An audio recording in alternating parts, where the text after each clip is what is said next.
Corona से ठीक होने के बाद आजकल ब्लैक फंगस इन्फेक्शन की वजह से मरीजों को दोबारा अस्पताल में भर्ती होना पड़ रहा है। क्या है ब्लैक फंगस? ये बीमारी कैसे होती है? लक्षण क्या है इसके? इन सारे सवालों का जवाब दे रहे हैं पुणे के डॉक्टर रविंद्र सरदेसाई। म्यूकोरमाइकोसिस यानी ब्लैक फंगस शरीर के कौन से हिस्से को संक्रमित करता है, कितना घातक हो सकता है, इसके पहचानने के लिए मरीज ने क्या करना चाहिए, इस बारे में बात करेंगे। हमारे साथ डॉक्टर रविंद्र सरदेसाई सर है, जो कि चीफ सर्जन है। ब्लैक फंगस मरीजों का इलाज यहाँ जहांगीर अस्पताल में वो करते हैं। ये ब्लैक फंगस हमारे शरीर में कैसे जाती है? तो ये हवा से जाती है। हवा में इसके स्पोर्स हर जगह हैं और हम लोग सब उसको इनहेल कर रहे हैं, लेकिन हमें सबको वो नहीं होता क्योंकि हमारी प्रतिकारक क्षमता बहुत अच्छी है। जिनकी प्रतिकारक क्षमता या तो डायबिटीज की वजह से, या तो शुगर ज्यादा बढ़ने की वजह से, या तो कोविड के इन्फेक्शन की वजह से और उसकी मेडिसिन की वजह से कम हो गई है, उनमें ये संक्रमित होने की संभावना ज्यादा है। जाने इनकी प्रतिकार क्षमता कम है, ऐसे पेशेंट ये इनहेल करते हैं तो ये सब स्पोर जाते हैं नाक में। नाक में एक ऐसा एरिया है जिसे कहते हैं मिडिल मियाटस। ये मिडिल मियाटस में से पूरी हवा जाती है अंदर की बाजू में। सो जो भी स्पोर्स हवा में से जाते हैं ये मिडिल मियाटस में जाके ठहरते हैं। That is the entry area of mucormycosis या ब्लैक फंगस। कहा जो जाता है कि वेंटिलेटर से भी संक्रमण हो सकता है, तो जो वेंटिलेटर्स के जो यूटेंसिल्स या जो ऑक्सीजन के चेम्बर्स होते हैं या पाइप्स होते हैं, उन्हें साफ नहीं रखने से भी ये इसका प्रादुर्भाव बढ़ता है। ये पॉसिबिलिटी है। इसके ऊपर अभी काफी विवाद हो रहा है क्योंकि ऑक्सीजन जो जाता है वो ऑक्सीजन जाते टाइम उसको ह्यूमिडिफाई करने के लिए जो ह्यूमिडिफायर यूज किया जाता है, जिसमें स्टेराइल वाटर रहना चाहिए, उसमें कभी कभी अगर अनस्टेराइल या टैप वाटर डाला गया तो ऐसे हो सकता है क्या? इसके ऊपर अभी विवाद चल रहा है। डेफिनेटली मालूम नहीं है, लेकिन cleanliness of these pipes is very important. ये तो सबके लिए है। अब ये जब ब्लैक फंगस अंदर जाती है नाक में तो इसके अर्ली सिम्टम्स क्या हैं ये समझना बहुत जरूरी है। तो इसमें पहले नाक के सिम्टम्स हैं, जिसमें नाक बंद होना, नाक से ब्लैक क्रस्ट आना, थोड़ा सा खून आना, नाक के आजू बाजू के साइनस एरिया में नमनेस यानी बधिरता आना या उसमें पेन होना।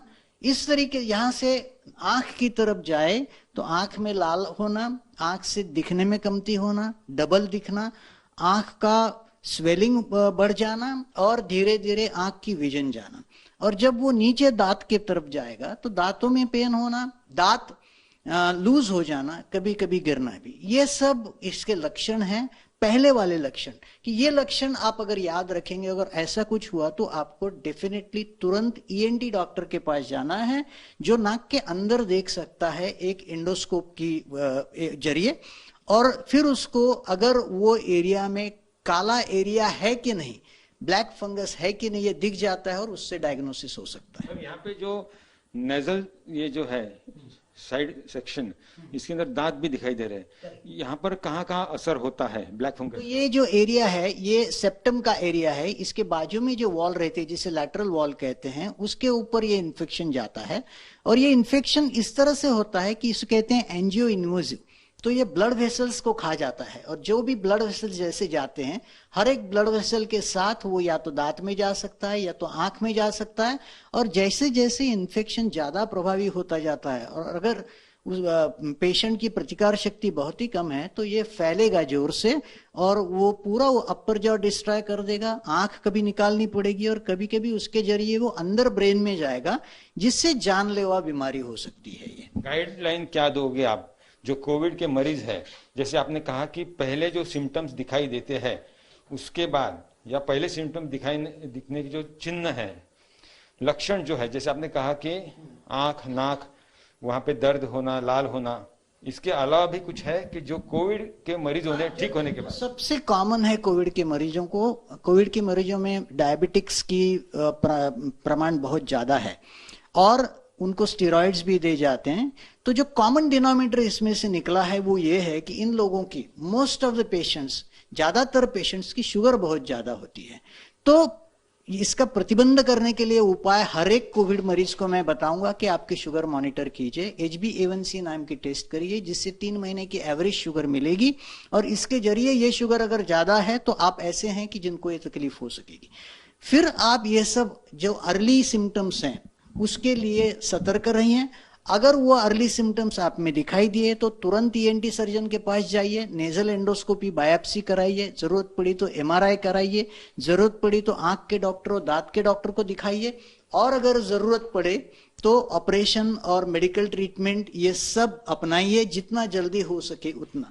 अगर आप जल्दी करेंगे तो आपको ये डिसीज काबू में कर सकेंगे।